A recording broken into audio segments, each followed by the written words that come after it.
चला बघा मित्रांनो, इकडे एक विक्रेता 11 वस्तू 10 रुपयास खरेदी करतो व 10 वस्तू 11 रुपयास विकतो, तर त्याला त्या व्यवहारात शेकडा नफा, त्यानंतर शेकडा नफा किती होतो? तर हे आता घरी सोडवताना सूत्र वगैरे वापरायची काहीच गरज नाही. काय म्हणतं बघा, इथं 11 वस्तू म्हणताय, वस्तूच्या खाली 11 घ्या. ओके, 10 रुपयास खरेदी करतो. ओके, नंतर 10 वस्तू 11 रुपयास विकतो म्हणते.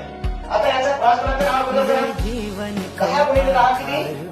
100. ओके, नंतर याच्या पुढे बघा, 11 गुणिले 11 असा प्रासपदार्थ. 11 गुणिले 11 121.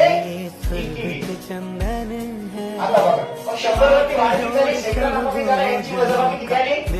21%. 21% नफा असेल. या व्यवहारात नफा किती झाला? 21%.